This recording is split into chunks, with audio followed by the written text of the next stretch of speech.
We're going to go out and look at the units on the vehicle. We're going to look at some of the problems. We're going to look and see what hydrogen gas does. You want to know the truth? At the end of the day, we're going to blow things up.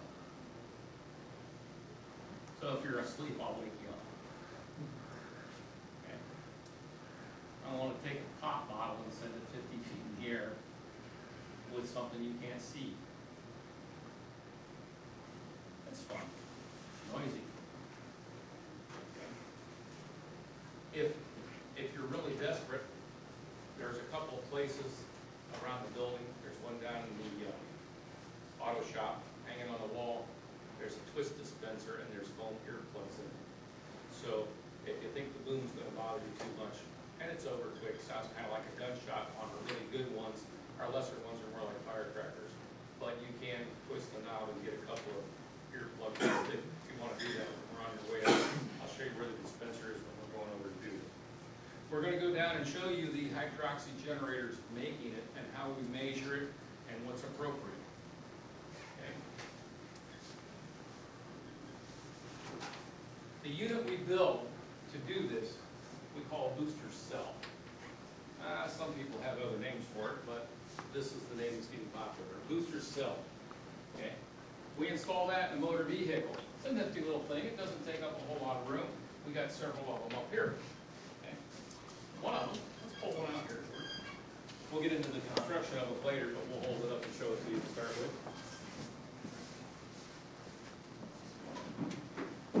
Back a little bit.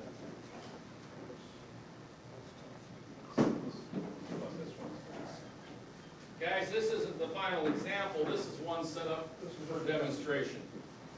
You got a plastic tube, PCV pipe. You can make it out of many different things. Or, why don't you guys pass this around? That's what's in here.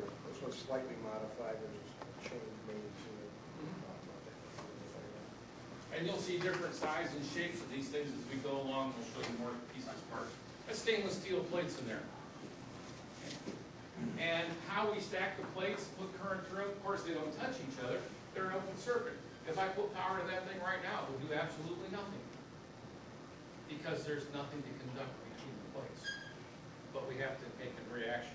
So there's many ways to build them. We're going to show you a couple of them. Not all are good. Not all are working. If you want to buy one of these things off the internet, you better find out what it is before you buy it. Because some of them do exactly what they're designed to do. They take your money. But if you're going to give them your money, you probably want one that works. But there's no reason you can't build your own a whole lot cheaper than you can buy it. Okay. Dangerous booster designs. This is what's in the tempo. It's a glass mason jar with a plastic lid. We blew that up. Matter of fact, we blew it up in my classroom. Now, we had our safety glasses and other things, and there was no injury. We were careful with what we were doing. One of the students actually said, "Mr. Styer, well, this thing's making this gas because we can see it making gas. We did it in the classroom. What if I like this?" I said, "I don't think that's a good idea. That's a really volatile mixture. That's the ideal mix of hydrogen and oxygen coming out of there. We broke it apart from water. That's what we've got." He said, "Well, what would it do?" And I said, "Well, it might shoot a flame out, you know, like a gas stove, but then we have a fairly good sized opening there, so it'll probably just blow up." "Well, you think I could do that?" I said, "I really recommend against it." Flick, boom! And he looked dumbfounded. "What did you do?" I said, "Didn't I just tell you that's a bad idea?" He said, "Well, you didn't tell me I couldn't do it. You didn't say no." 13th grade. Yeah. So we blew it up. But it was exactly one of these, which you'll see in more detail. Okay?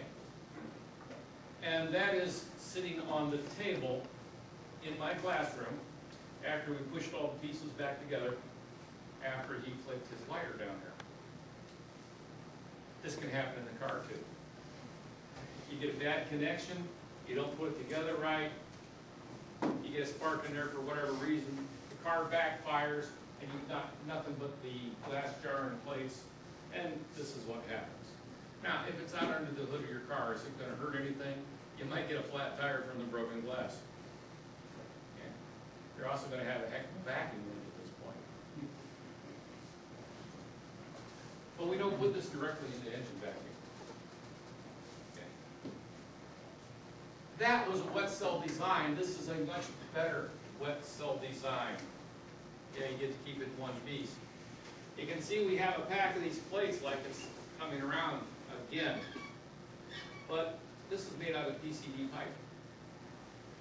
And we have other things that go along with this, so we don't make it go boom inside. You were going to say something? Okay. Much stronger, much easier to work with. Okay, you can't see inside of it. I'm going to confess, I'm keeping the mason jar on my car. I know better. Why am I going to do it? Because it's a great teaching aid, and you can see it, and you can show it, you can watch it, and they can watch it making the gas in the jar. I can't see through this. Can I add something? Sure. You're too cheap to get clear PVC because it costs a lot of money. You're right. I did establish that I'm cheap. Yeah, He knows you me. did. Yeah, I just, He knows me. Verifying. Okay? No secret here. Right, the clear PCB is too expensive for me. This particular design has an inherent problem that people are staying away from now when it comes to the design standpoint. The plates are submerged in the electrolyte above the level of electrolyte. From here up, let's say, will be the gas pocket. The gas exit out the top here. This has its electrical connections coming through this top. They are in the gas pocket. And it's done, people do it, it's not a real good design, and I condemn a couple of people who could verify that. If you should happen to have a connection come loose up there, you get a spark, that spark's right in the gas pocket. A better way to design this would have been to shorten these legs up, put the plates real close up here with shorter legs, flip this whole thing upside down so that all of this would be under fluid. Fluid won't explode. The gas pocket would then be above the plates. There would be no electrical connections in the gas pocket, and the gas would exit the cell. Much safer design. So if you want to play around with it, keep that in mind. Keep your connections under the electrolyte. Don't put an electrical connection in the gas pocket. Are those terminals epoxy in? No, typically not. Just there may be some silicone to seal it. And what will happen? A lot of people will use too light a wire, and the connections will get hot. And you go through several hot cold cycles, you end up with a loose connection. So when that happens, then you're asking for trouble. Much like we did on my tempo when we first built it. That go ahead. You say too light a wire, what are you talking, 12 gauge here, or? Well, It depends on the amperage that you build yourself to operate at. Okay. We're getting into a lot of detail right All right. Sure. Now, if you notice the clear plastic one that's coming around, that cell is under fluid. The gas pocket will be on the top of that. That's just a freestanding design just for demonstration purposes. But the electrical connections are at the bottom. The plastic cell seemed to take the terminal out of the center, while the other one you sent around, it was at either side. Is that any design difference?